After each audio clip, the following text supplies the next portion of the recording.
हजरत उमर ने पूछा, हुसैन मेरे बेटे को क्या आपने ऐसा कहा है कि तेरा बाप मेरे नाना का गुलाम था? हजरत हुसैन ने कहा, हाँ मैंने कहा है। डर किस बात का, खौफ किस बात का? जो कहा है वो कह रहा हूं, हाँ मैंने कहा। हजरत उमर ने कहा, कैसे कहे बताओ, किस तरह से तुमने कहा था, बोल के बताओ। हजरत हुसैन ने कहा, मैंने अब्दुल्ला से ये कहा तेरा बाप मेरे नाना का गुलाम था। हजरत उमर ने कहा, और एक बार बोलो। हजरत हुसैन ने फिर कहा, अब्दुल्ला तेरा बाप मेरे नाना का गुलाम था। हजरत उमर ने कहा, और एक बार बोलो। 3 बार बोलने के बाद उनके दोनों बाजू पकड़ करके घुटने जमीन पर टेक दिया। हजरत अमीरुल मोमिनीन कहते हैं, मेरी बख्शिश के लिए तुम्हारे जुमले ही काफी हो गए। ब्रदरान मिल्लत इस्लामी, अस्सलामु अलैकुम व रहमतुल्लाहि व बरकातुहू। अल्हम्दुलिल्लाहि व कफ़ा व सलामुन अला हबीबिहिल मुस्तफ़ा, अम्मा बअद। फ़अऊज़ु बिल्लाहि मिनश शैतानिर रजीम, बिस्मिल्लाहिर रहमानिर रहीम।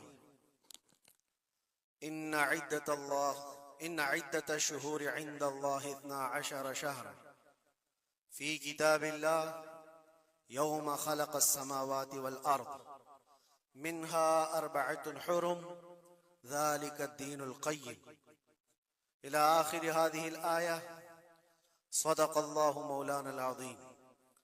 बारगाह रिसालत मुआब सल्लल्लाहु अलैहि वसल्लम में दुरूद पाक का हदिया पेश करें। अल्लाहुम्मा सल्लि अला सय्यिदिना व मौलाना मुहम्मदिन मअदनिल जूदि वल करम व आलिहि व अस्हाबिहिल किराम व इब्निहिल करीम व बारिक व सल्लिम सलातन दाइमतन सरमदन अबदा। इस्लामी साल का पहला दिन है, मुहर्रमुल हराम की आज पहली तारीख, और अल्लाह का शुक्र है कि ये नया साल जुमा के दिन से शुरू हो रहा है। अल्लाह ताला इस नए साल को हम सब के लिए खैर और बरकत वाला साल बनाए। वैसे तो है मोमिनो, साल की शुरुआत ही से मुसलमानों को कुर्बानी का जज्बा सिखाया जाता है। ज़िलहिज्जा के महीने में बहुत बड़ी कुर्बानी, जिसको ज़िब्ह अज़ीम कहा है कुरान अज़ीम ने, सैयदना इस्माइल अलैहिस्सलाम की कुर्बानी की याद दिलाई जाती है।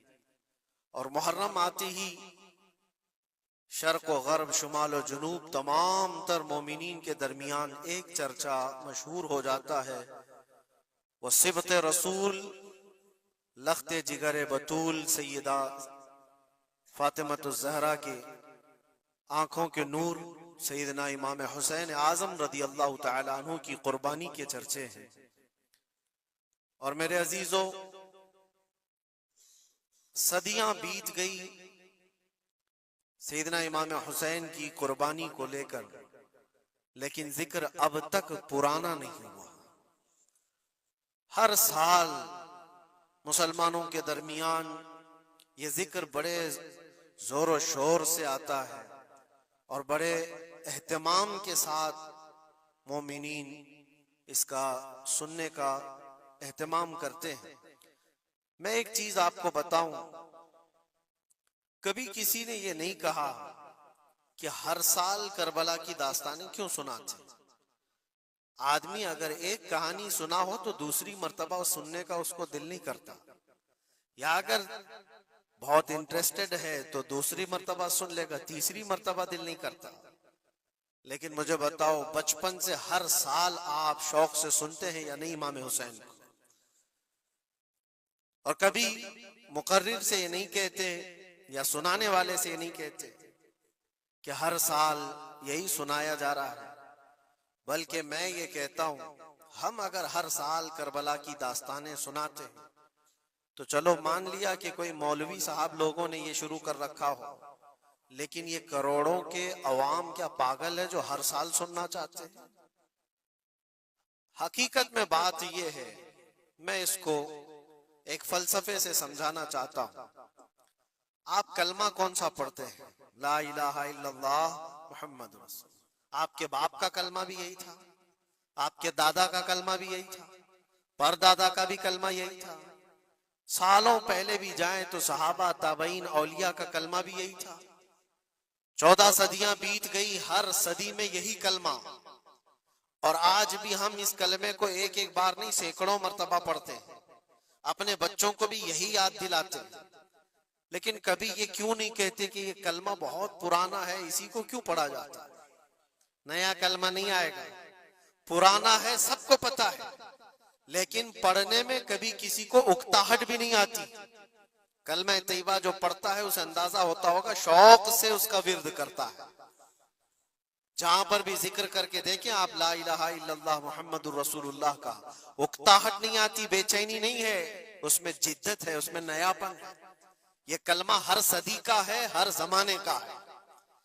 तो 14 सदियों से जब कलमा पुराना नहीं हुआ तो फिर वो बात हमें याद आती, हुसैन आजम है कौन, जिसको इस शेर से समझा गया है, सर दाद न दाद दस्त दर दस्त यजीद, हक्का के बिनाए ला इला अस्त हुसैन। सर दे दिया हाथ न दिया यजीद के हाथ में, और हक तो ये है कि ला इला की जड़ का नाम हुसैन है। तो ला इला की जड़ का नाम, ला इला की बुनियाद का नाम हुसैन है। तो जिस तरह कलमा पुराना नहीं होता, इसी तरह हुसैन का तज़किरा भी कभी पुराना नहीं होता। अजीजान गिरामी, मुहर्रमुल हराम ये हुर्मत वाले 4 महीनों में से एक है। साल के 12 महीनों में अल्लाह ताला ने कुरान पाक में फरमाया 4 महीने हुर्मत वाले हैं, रजब और फिर ये जिलकादा, जिलहिज्जा और मुहर्रम, ये 4 महीने हुर्मत वाले हैं। इसमें जंगो जिदाल, कत्लो क़िताल सब हराम है। सिर्फ आपस की बात नहीं कर रहा मैं, किसी दूसरे के साथ भी जो जंगें होती थी उस वक्त ये सब हराम हो जाती, सब तलवारें नीचे रख लिए जाते हुर्मत वाले महीनों। लेकिन तुफ है, लानत है उस यजीदी फौज पर जिसने हुर्मत वाले महीने का भी ख्याल नहीं किया, और ना ही कुफारों मुशरिकीन से उनका मुकाबला था, बल्कि रसूलुल्लाह के घर वालों से मुकाबला था, अहले बैत अतहार से मुकाबला था। हुर्मत वाले महीनों की धज्जियां उड़ा दी गई, करबला के उस मैदान को पूरा लालाजार कर दिया, इस तरह खून रेज कर दिया गया। हर जगह अहले बैत के टुकड़े नजर आते थे।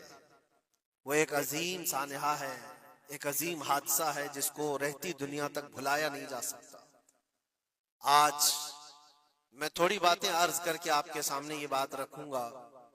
अल्लाह के नबी सल्लल्लाहु तआला अलैहि वसल्लम ने इस हुर्मत वाले महीने की फजीलत भी बयान फरमाई, और इस मुहर्रम में हजरत हफ्सा रदी अल्लाह तआला अन्हा जो हुजूर की ज़ौजा है, वो फरमाती है रसूल पाक सल्लल्लाहु तआला अलैहि वसल्लम 4 अमल जिंदगी में कभी तर्क नहीं करते थे, छोड़ते नहीं थे। वो क्या है?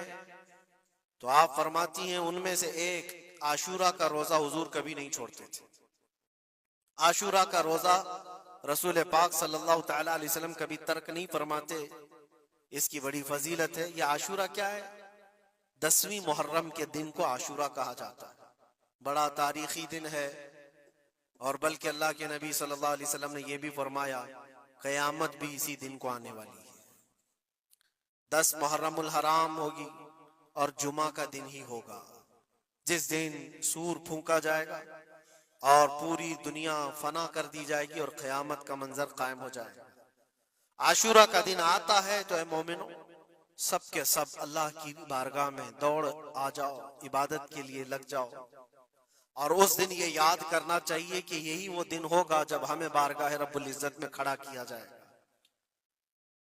अव्वलीन से लेकर आखिरीन तक जितने भी पैदा हुए इस रोए जमीन पर सबको उठाया जाएगा, हिसाब व किताब होगा, और वो 50,000 साल के बराबर का एक दिन होगा। उस दिन को याद करके आशूरा का एहतमाम करना जरूरी है। आशूरा में तो वैसी यादगारें बहुत हैं। आदम अलैहिस्सलाम के मुतालिक उनकी तौबा उसी दिन कबूल हुई। नूह अलैहिस्सलाम की कौम पर जो अजाब आया था तूफान का, वो तूफान नूह से कश्ती को जो नजात मिली नूह अलैहिस्सलाम की, वो भी आशूरा का दिन था। सैयदना यूनुस अलैहिस्सलाम को मछली के पेट से बाहर निकाला गया, वो भी आशूरा का दिन था। मूसा अलैहिस्सलाम को फिरौन से नजात दी गई, फिरौन गर्क हो गया, पानी में डुबो दिया गया, वो भी आशूरा का दिन था। बहुत सारी इस तरह की तारीखी चीजें आशुरा के दिन, लेकिन ये सारी तारीखों पर एक तारीख गालिब आ जाती है, वो रसूलुल्लाह के नवासे की कुर्बानी का दिन, इसलिए कि वो पूरी उम्मत को हिला देने वाला हादसा है।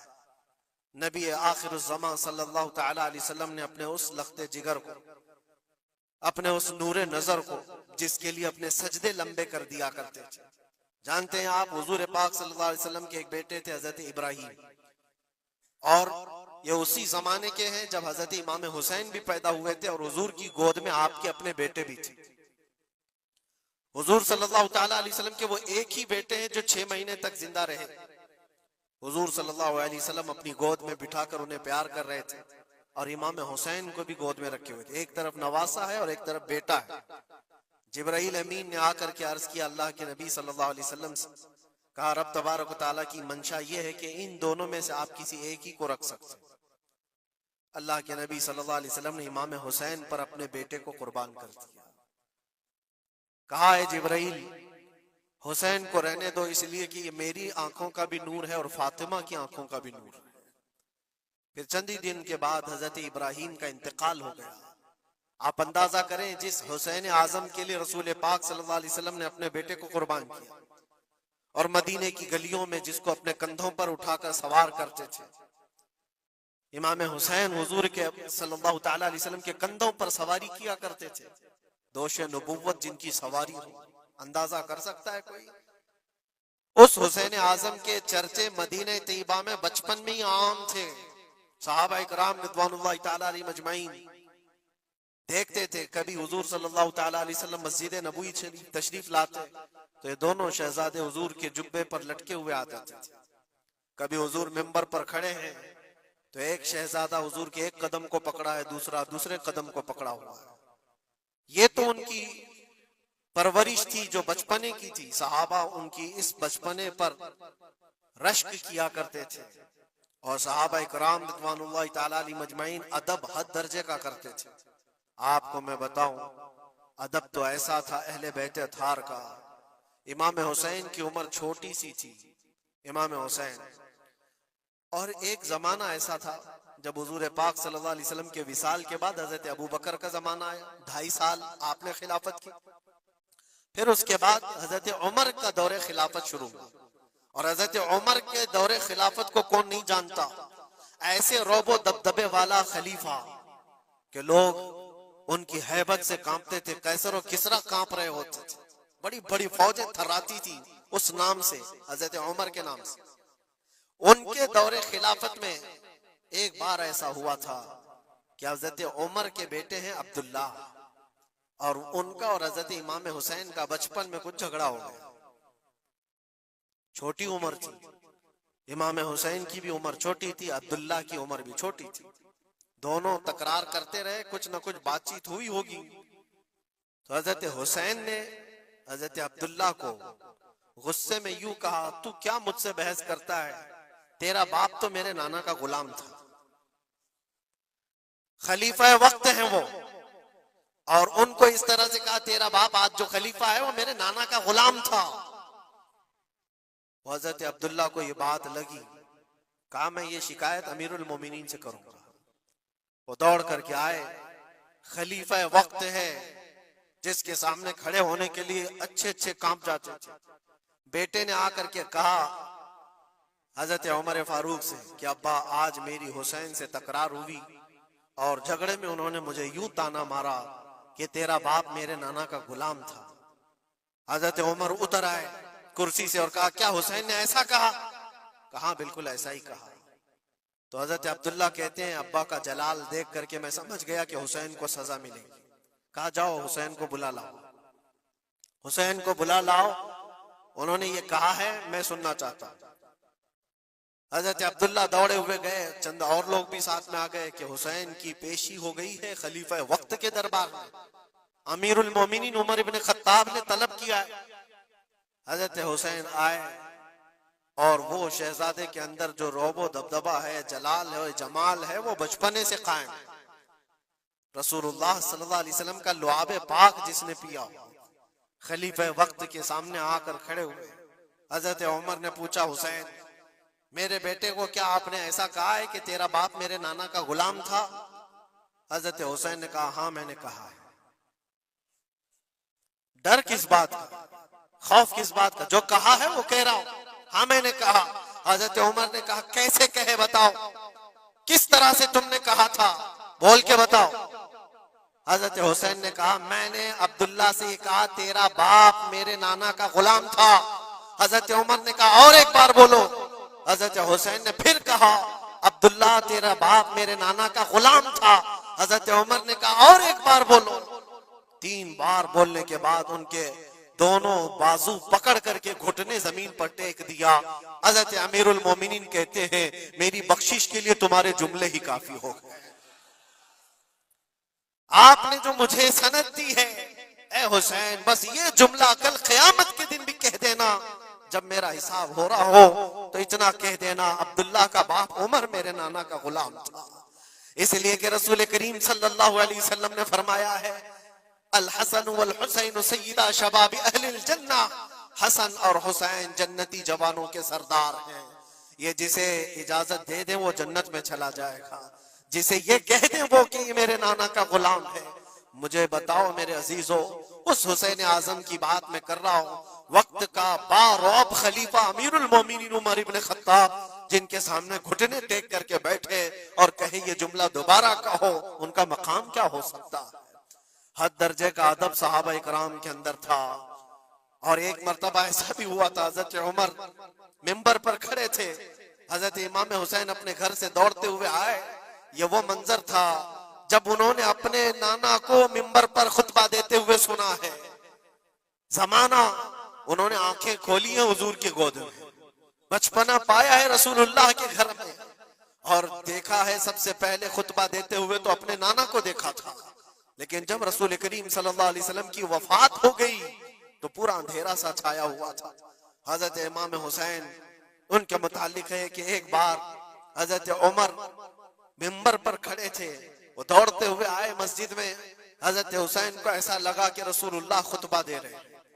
वो यादें कहां से जाती जो रसूलुल्लाह को खुतबा देते हुए देखा था। दौड़ते हुए आए, देखा उमर फारूक खुतबा दे रहे हैं, तो चीख करके कहा कि आप मेरे नाना के मिंबर से उतर जाओ, ये मेरे बाप का मिंबर है, अपने बाप के मिंबर पर जाओ, तुम्हारे बाप के मिंबर पर जाओ। हजरत उमर उतर गए, ये नहीं कि खुतबा कायम रखा, फौरन उतर आए और शहजादे को पकड़ करके रोने लग गए। सच कहा है हुसैन, ये मिंबर तो तुम्हारे घर का ही है, ये मिंबर तुम्हारे बाप का है, तुम्हारे नाना का है, और उन्होंने ये इज्जत बख्शी है हमें कि हम इस मिंबर पर खड़े होते हैं। अगर आप इजाजत दें तो मैं खुतबा दूं, वरना मैं यहीं बैठा रहूं। ये मकाम था इमाम हुसैन का, बचपने की बात कर रहा हूं। फिर उन्होंने कहा आप खुतबा दें। हजरत उमर खुतबा देने लगे। अजीजा ने गिरामी, रसूल करीम सल्लल्लाहु ताला अलैहि वसल्लम के उस अजीम खानवादे की बात कर रहा हूं। दुनिया ने इमाम हुसैन की दास्ताने करबला की बहुत सुनाई, और हम भी सुनाते रहे और सुनते भी रहे। वो तो आखिरी वक्त की कुर्बानियां हैं। जब आपकी जिंदगी पाक तमाम होने को आई, उस वक्त तो करबला में पहुंचे, लेकिन आपकी इब्तिदाई जिंदगी और आपकी जवानी, ये सब मामलात हर नौजवान के सामने होना चाहिए। अगर नौजवान आज हमारा ये कहता है कि मैं, मेरा आइडियल हुसैन है, तो उसको हुसैन की जिंदगी पढ़ना चाहिए। अगर वो पढ़ेगा तो यजीदियों की तरह जीना छोड़ देगा, जीने का तरीका यजीदियों की तरह, और नारे हुसैन के हों तो ये जमीन और आसमान का फर्क है मेरे अजीजों। सैयदना इमाम हुसैन रज़ी अल्लाह तआला अन्हु के घराने की बात मैं आपको कहूं। एक बार हुजूर पाक सल्लल्लाहु तआला अलैहि वसल्लम हजरत फातिमा के घर तशरीफ लाए थे। ये कौन सा वक्त था मैं आपको बताऊं। बच्चे दोनों बीमार थे, इमाम हसन और इमाम हुसैन। तो हजरत फातिमा ने मन्नत कर ली थी कि अगर ये बच्चे सेहत याब हो जाएं तो 3 रोजे रखेंगे। हजरत अली ने भी मन्नत कर ली, तो उसके बाद बच्चे सेहत याब हो गए तो रोजे रखे। हजरत अली रज़ी अल्लाह तआला अन्हु, दामाद रसूल, असदुल्लाह अल गालिब, शेर खुदा जिनको कहते हैं, फातह खैबर शिकन और फातह खैबर, सैयदना अली इब्न अबी तालिब रदी अल्लाह ताला अन्हु एक खजूरों के बगीचे में काम किया करते थे और मजदूरी में सिर्फ 2 दिरहम आपको मिलते थे। वो 2 दिरहम ऐसे कि उससे मदीने में इतना आटा मिलता था जिससे 5 रोटियां बन सकती थी। ये दिन की मजदूरी थी उनकी। दिन भर काम करके आते, रोजा रख करके गए थे, काम करके 2 दिरहम मजदूरी में ले आए और उसके बाद आटा खरीद कर लाए और कहा फातिमा रोटियां बना लो। 5 लोग थे घर में, हजरत फातिमा, हजरत अली और आपकी एक कनीज फिदा और हजरत हसन और हुसैन रदी अल्लाह ताला अन्हुम। 5 रोटियां बनी थी और शाम में इफ्तार के लिए बैठे थे तो ऐन इफ्तार के वक्त एक मिस्कीन दरवाजे पर आता है। वो कहता है ये अहले बैत का घराना है, मैं बहुत भूखा हूं, क्या मुझे कुछ खिलाया जा सकता है? हजरत फातिमा ने 5 रोटियां उठाकर उसकी झोली में डाल दी, एक भी नहीं रखा और पानी पीकर इफ्तार कर लिया। क्या ये कर सकता है हम में से कोई? इफ्तारी के वक्त हमारे सामने रखा हुआ सामान इधर से उधर होने नहीं देते। कोई तुम्हारा शरबत थोड़ा सा उठा ले तो देखो पारा कितना चढ़ जाता है। इफ्तारी के वक्त तो सबको भूख शिद्दत की लगी रहती और उस वक्त घर में जो मौजूद है वो उठा के दे देना।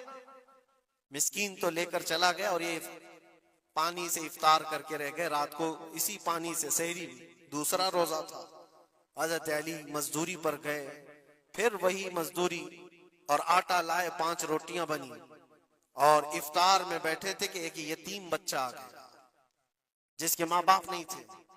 उसने आवाज लगानी शुरू की कि मेरा कोई नहीं है, मेरा आसरा नहीं है, मेरा बाप नहीं है, मैं यतीम हूं, क्या मुझे इस घर से खिलाया जा सकता है? आज हजरत फातिमा ने वो 5 रोटियां उठाई, उसकी झोली में डाल दी, कहा सब्र कर लो, हम पानी पी लेंगे। पानी पीकर दूसरा दिन इफ्तार कर लिया इन्होंने और उस दिन उसी तरह से सहरी किए और तीसरा रोजा था। कौन रख सकता है मेरे अजीज? एक रोजा ही लोगों के लिए कितना भारी होता है। तीसरा रोजा था बगैर किसी चीज के खाए हुए और तीसरे रोजे के बाद फिर मजदूरी की हजरत अली ने, फिर उतनी मजदूरी से आटा खरीद लाए, 5 रोटियां बनी और आज इनके खाने का वक्त था, इफ्तारी करने ही वाले थे। जेल से छूटा हुआ एक कैदी इनके घर के पास आया। कैदी था जो बरसों से जेल की सजा काट रहा था, अचानक आया और कहा मैं बहुत भूखा हूं, मेरे पास कोई असबाब नहीं, खाने पीने का कोई सामान नहीं और मैंने इस घराने की बड़ी तारीफ सुनी है, ये अहले बैत का घराना है, क्या मुझे खिलाया जा सकता है? यकीनन वो लजपाल घराना है, वो सखी घराना है। आज भी 5 रोटियां उठाई और डाल दी और हालत ये हो गई थी कि सबका पेट पीठ से लग गया था और आवाज नहीं निकल रही थी किसी की। तीसरा दिन गुजरा था और उस वक्त सब हसनैन करीमैन ताक में दुबके हुए अंदर बैठे हुए थे। हजरत अली झुके हुए थे, हजरत फातिमा भी वो सजदे में थी। रसूल करीम सल्लल्लाहु ताला अलैहि वसल्लम इस हालत में इस घराने में तशरीफ लाते और आए, आवाज दिया तो आवाज किसी की निकल नहीं रही, सन्नाटा है घर में। देखा तो हसनैन करीमैन जिस्म पूरा लागर दिख रहा है, दीवार से दुबके हुए बैठे हैं, हजरत फातिमा अलग, हजरत अली अलग। ये क्या मंजर है? ये अहले बैत वो है जो फाका करते थे लेकिन शिकायत किसी के पास करते नहीं थे। ये नहीं कि हमारे घर में कुछ नहीं है, कभी नहीं कहा। इसी तरह बैठे रहे। अल्लाह के नबी सल्लल्लाहु अलैहि वसल्लम पूछ रहे थे तुम्हें क्या हो गया? इसी असना में उनका जवाब आने से पहले जिब्राइल अमीन आयत लेकर के आ गए। आयत लेकर के आ गए, कुरान पाक की आयत सूरह दहर में आज भी मौजूद है। अल्लाह ताला फरमाता है वयुतइमून अत्तआम अला हुब्बिही मिस्कीनन व यतीमन व असीरा। ए रसूल पाक, ये वो घराना है जो अल्लाह की मोहब्बत में कभी मिस्कीन को खिलाता है, कभी यतीम को खिलाता है और कभी कैदियों को खिलाता है। और हुजूर को हजरत जिब्राइल ने बशारत दी, न वो मिस्कीन घर पे आया था, न यतीम घर पे आया था, न कैदी घर पे आया था, वो तो अल्लाह का फरिश्ता था जो अहले बैत का इम्तिहान ले रहा था। और ये अहले बैत का घराना इम्तिहान में मुकम्मल कामयाब है और उनके खाने के लिए अल्लाह ताला जन्नत से खाने नेमत उतार रहा है। ये वो घराना था। क्या इस सबर को आप देख सकते हैं बचपन में जहां इतना सबर सिखाया गया हो? बच्चों ने ये उलझ करके कहा कि माँ क्यों दे रही हो रोटियां, हमारे लिए भी तो कुछ रखो। ये वो आदाब थे, ये वो परवरिश थी जो करबला के मैदान में उनको जबल इस्तिकामत बनाया हुआ था। टस से मस नहीं होते थे। यह अचानक आई हुई परवरिश नहीं थी, अचानक मिली हुई तरबियत नहीं थी, उनकी गुट्ठी में घोल करके पिलाई गई हुई तरबियत थी। हसनैन करीमैन को यह सब्र और इस्तिकामत उनकी माँ और उनके बाप ने उस वक्त से दिया है जब अभी वो शऊर की आंखें खोल रहे थे। अजीजा ने ग्राम वकार, इस्तिकामत किसको कहते हैं? यही एक जुमला, एक लफ्ज याद कर लो, बस काफी है। आज मेरा मैसेज इतना ही है। इस्तिकामत है सिर्फ और सिर्फ जुल्म सह करके मर जाना, ये कोई कमाल की बात है। जालिम के सामने डटे रहना और हक बात का ऐलान करना, ये इस्तिकामत है। और ये सारी करामतों से बढ़ करके है। सारी करामतें, जो भी वली करामत दिखाता है वो नबूवत का पर्ता होता है, मौजज़े का पर्ता होता है। नबी मौजज़ा दिखाते हैं। मौजज़ा क्या है? ऐसा काम जो आम इंसान नहीं कर सकता। जैसे हजरत मूसा अलैहिस्सलाम ने अपने लकड़ी को जमीन पर डाला तो वो सांप बन गया, अज़दा बन गया। हजरत ईसा अलैहिस्सलाम मट्टी के परिंदे को फूंक मारते थे तो वो उड़ जाता था। ये मौजज़ा है।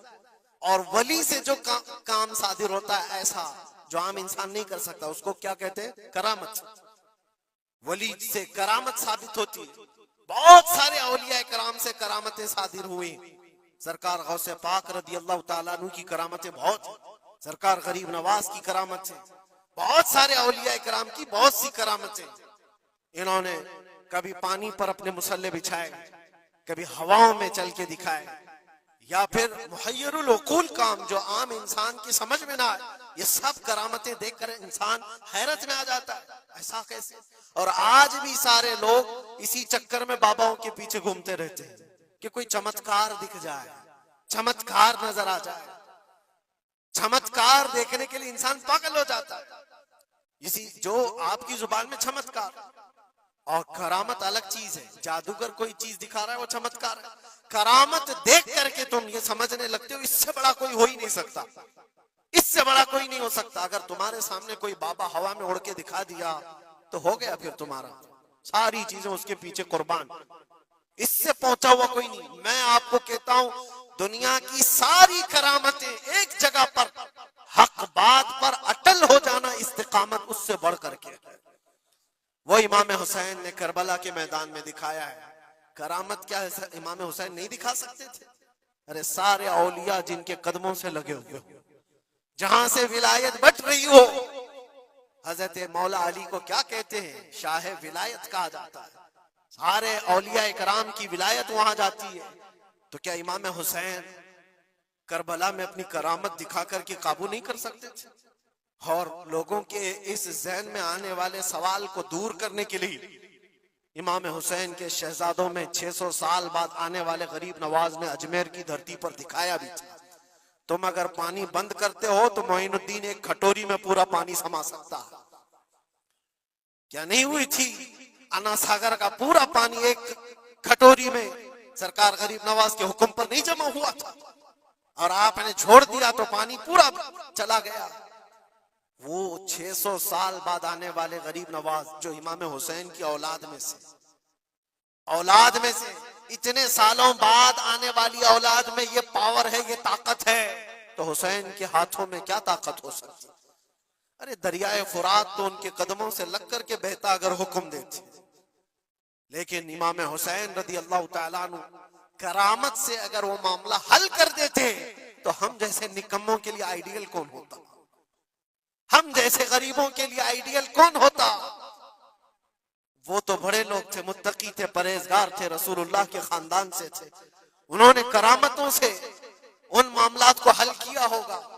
लेकिन हम जैसे लोग इस जमाने में अपने दौर के यजीदियों से लड़ने का वक्त होता तो हम कौन सी करामत दिखाते?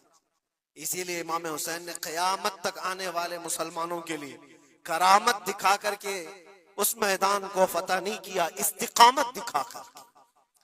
ये मैसेज था कि ऐ मुसलमानों, जैसी भी बड़ी ताकत तुम्हारे सामने आए डटे रहो, जमे रहो और मरने का खौफ ना रखो।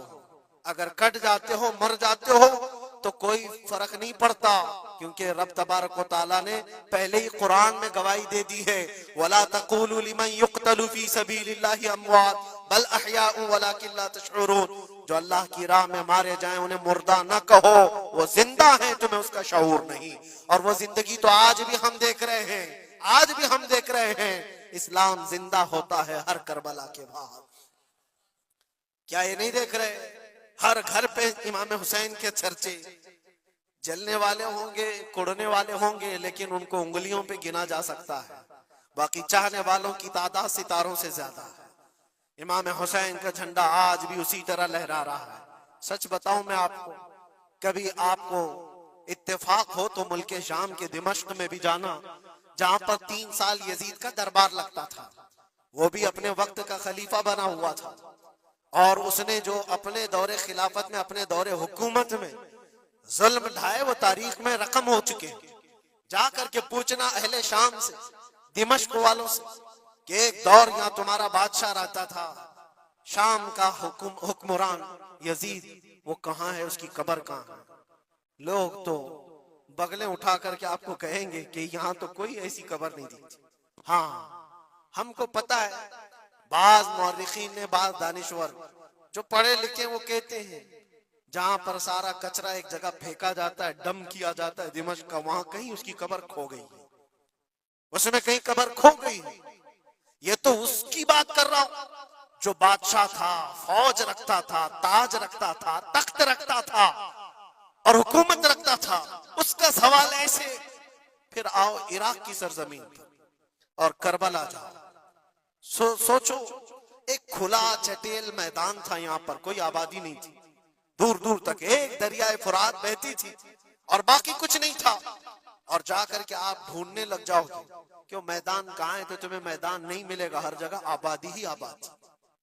एक हसीन और जमील शहर है, और लोगों से पूछो कि यहाँ तो हमने सुना था रसूलुल्लाह के शहजादे हुसैन को काट करके टुकड़ों में बदल दिया गया था, उनके शहजादों को, और इमाम हुसैन के सर को अलग कर दिया गया, जिस्म को अलग कर दिया गया, उनके बेटों के जिस्म पर घोड़े दौड़ा दिए गए थे।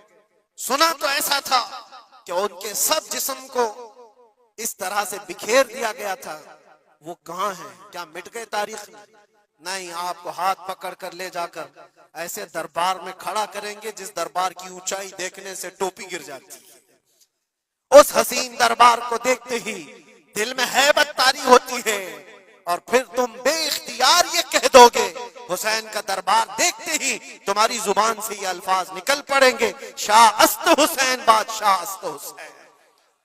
वो अब भी बादशाह है, अब भी शाह है, और हजारों लोगों को देखा है हमने हुसैन आजम की कब्र पाक के पास आते हैं।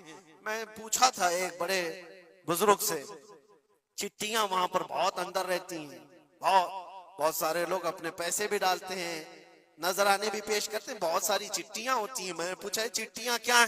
कहा बरसों से रिवाज है, जब किसी का कोई मसला हल नहीं होता तो वो पूरा चिट्ठी में अपना लिख करके लाता है और इमाम हुसैन के पास पेश करता है, इसलिए कि उसका विजदान ये कहता है हम रियाया हैं और वो बादशाह है।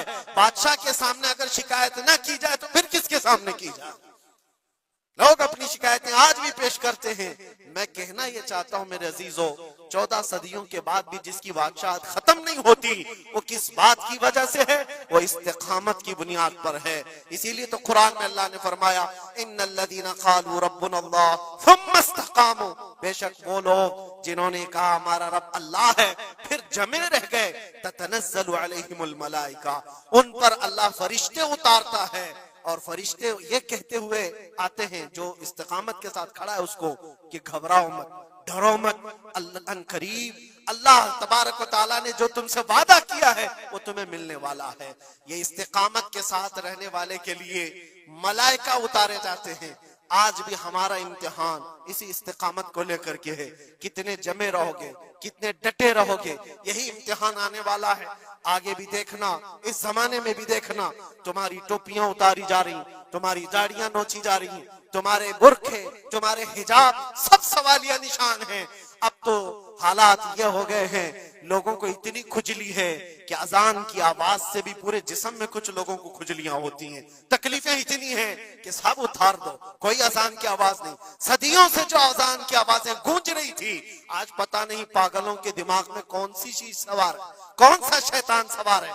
ये सिर्फ और सिर्फ इसलिए नहीं है कि अभी अभी के बने हुए शैतान हैं। शैतान तो पुराने हैं, लेकिन इम्तिहान की घड़ी तुम्हारी, वक्त अभी हमारे इम्तिहान का आ चुका है।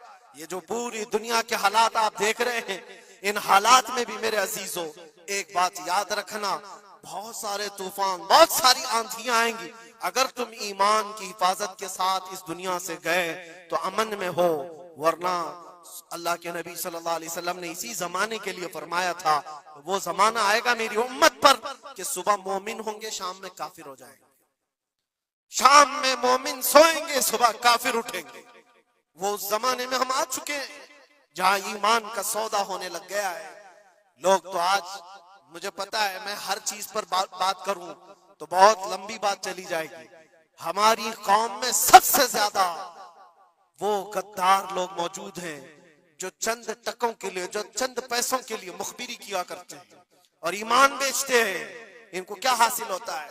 अपनी कौम की खबरें जाकर के लोगों को पहुंचाना, पुलिस को खबर देना, उसको खबर देना, नेताओं की चाटुगिरी करना।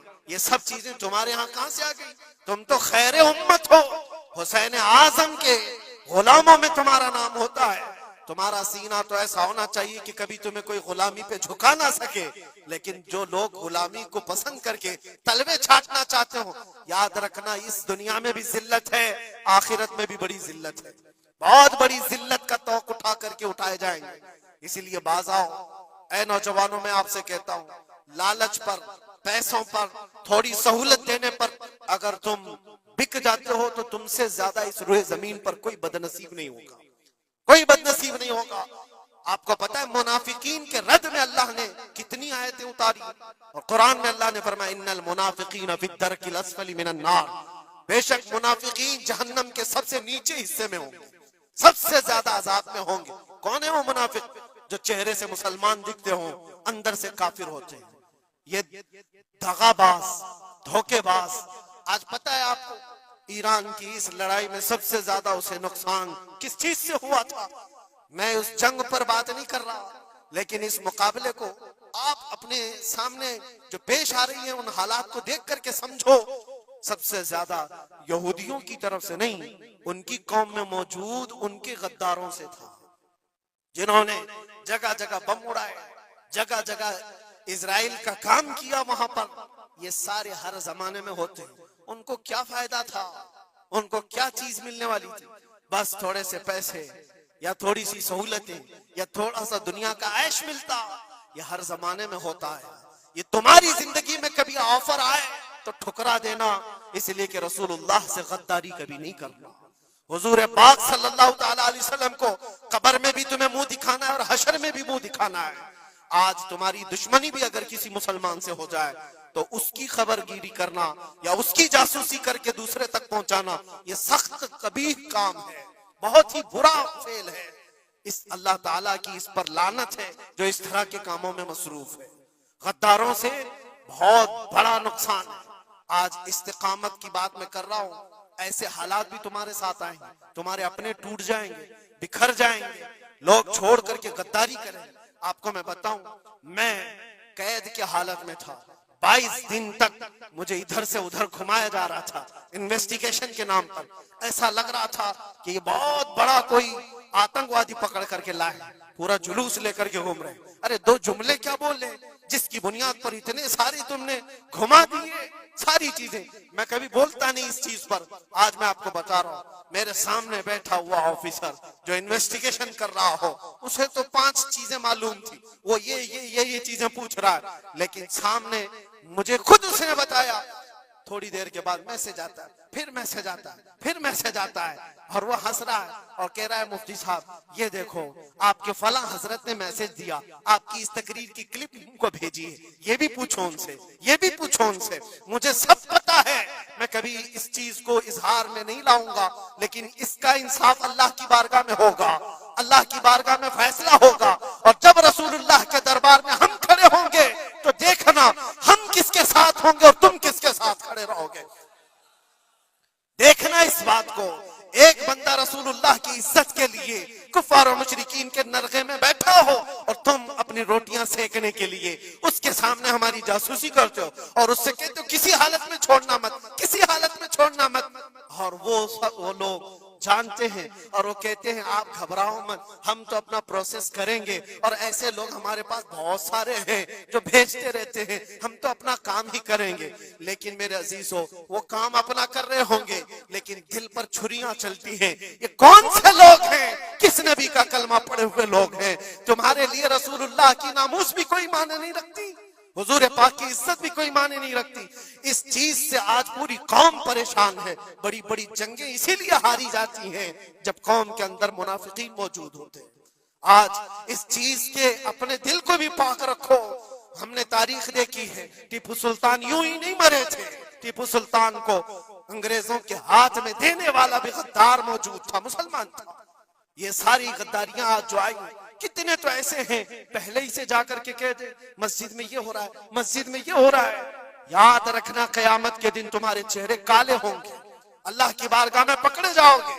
वमन अज़लमु मिम्मन मनअ मसाजिदल्लाहि अन युज़करा फ़ीहा इस्मुहु व सआ फ़ी ख़राबिहा। अल्लाह फरमाता इससे बड़ा जालिम कौन जो अल्लाह की मस्जिदों में अल्लाह का जिक्र करने से रोकता है। इससे बड़ा जालिम कौन है? और वो सब जालिम आज देखने को आ रहे हैं। बहरहाल खुलासा कलाम ये है मेरे अजीजों, हम हुसैनी ईमान रखते हैं और हुसैन की तरह अल्लाह की बारगाह में दुआ भी करते हैं कि मौला सारी कुर्बानियां हो जाएं मगर ईमान का सौदा करने की नौबत कभी ना आए। रब तबारक व तआला हमारी हिफाजत फरमाए कि हमारे जिस्म के छितड़े हो जाएं मगर मौला तेरे हबीब पाक की इज्जत और उनकी मोहब्बत बाल बराबर भी हमारे दिल में फर्क आने ना पाए, बाल बराबर भी फर्क होने ना पाए। अपनी औलाद को भी यही तालीम देकर जाओ, यही तालीम देकर जाओ। करबला सुनने का मतलब ये नहीं है माथा पीट लिया, सीना पीट लिया, रो धो करके उठ गए। रोना तो सबको आसानी से आ जाएगा, लेकिन हुसैन के उस मैसेज को अपने बच्चों में ऐसा पिला करके जाओ कि तुम्हारे दौर में भी यजीद आएंगे, तुम्हारे दौर में भी यजीदी फितने होंगे। उस वक्त मेरे बेटे चूड़ियां पहनकर घर में ना बैठना, यजीदियों का मुकाबला करने के लिए हक बात का ऐलान करना। मुझे याद है मेरी बात, मैं जिस वक्त अपने घर से दिल्ली के लिए निकल रहा था तो मेरी माँ ने यही कहा था ना वापस आओ तो कोई